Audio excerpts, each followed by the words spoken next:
we're going to move to an interesting one. This is number 4, heart chakra, green. Now, for me,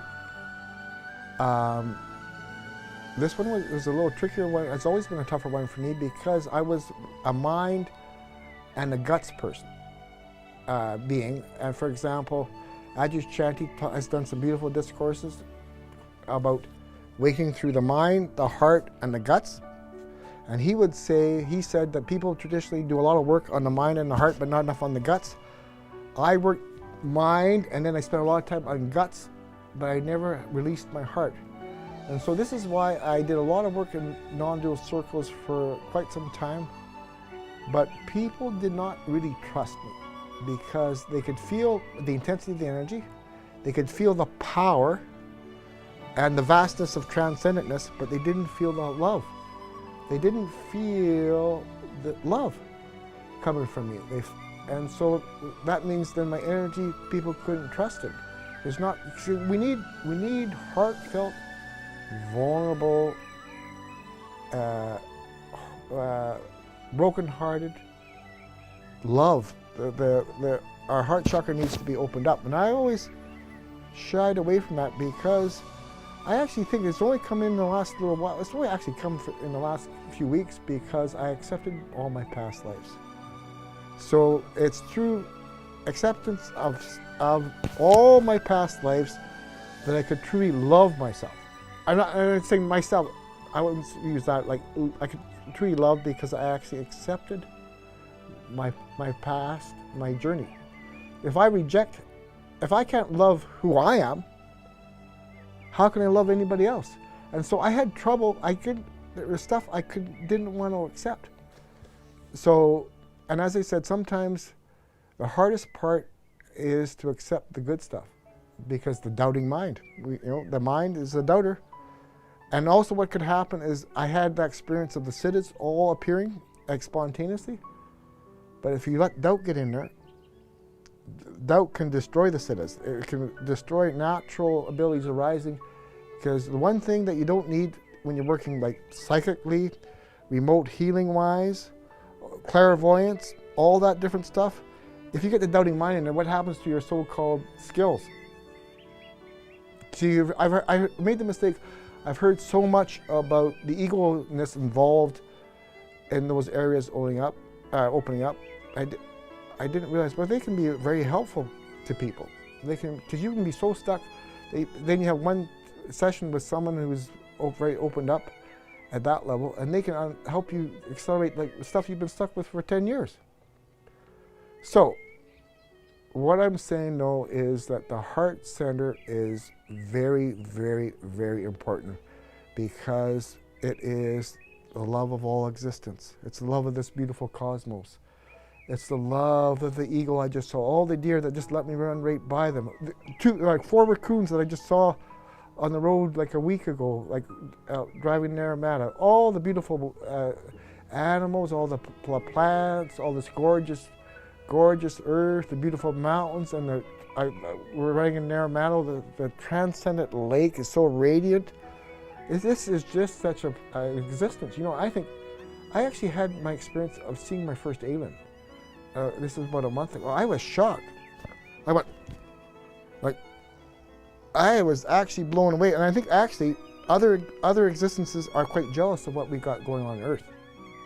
They want a part of it, because this is a beautiful, beautiful existence. To be able to have, what do you think happens if we lose the physical realm? Do you think it would be much of an existence if we just didn't have the physical realm? And we just had higher levels but no physical realm? And it would be terrible, wouldn't it? The physical realm grounds it all. It makes it real. And so this is why I get into trouble, you see, too, is the physical realm is so important. But I get a lot of out-of-body beings coming to me. And sometimes these beings have not had an earthly human incarnation for thousands of years. And I said, I say to them, I think it's time you had the courage to actually have another incarnation, because you've been part of the big bureaucracy, but you need to take some risk. So you got to get back into this wondrous human existence and take some risks and enjoy this play, not just be in the spiritual bureaucracy. Because what type of juice is that? Always just helping, but no fun, no intensity, no celebration, no love? I think what we want to do is we want all the spiritual hierarchy. Why do these spiritual hierarchies not come back to the humanists anymore? It's too tough. It's too dangerous. But as I wrote in this new book that's coming out, called, what's the book called? The Symphony of Existence, that we all have to be eternal gamblers. We have to keep risking. And that is very hard when you become an intense spiritual being in existence, and you're now an eternal being. It's very hard to risk it all. But what happens if you hold on to even that? Even if you're a vast presence and you hold on, you start being a coward. See, what I figured out some time ago is, no matter wherever any being is, they all have their sense of their own existence. Even if you're up there, like even what's that called? What's Archangel Michael called? Like an archangel. Even that Archangel Michael has his own existence. It's a wonderful, but it all has its own. Every being comes from a place of some sorts of relating. We can never actually get so non-dual. We never get out of the paradox of the sense of the play of individualness, a sense of we can be like gods, but always in relationship. We never can get away from that. There's always the dance between our own individual dance and connectedness, a relationship, and that never goes away. That's why I love calling this stuff we do the Institute paradoxica. We cannot ever get away from that. So even if you feel so enlightened, you're still going to be dealing with other beings who want to deal with you, and you're still going to be dealing with other beings, even if you don't have a body. The eternal dance goes on. And it's not just an eternal dance where you're sitting there like a. I think what happens though, some beings decide to check out, and they get into like realms where nothing much happens for long periods of time. I mean, so that's okay, but it seems like it's going to be pretty boring there.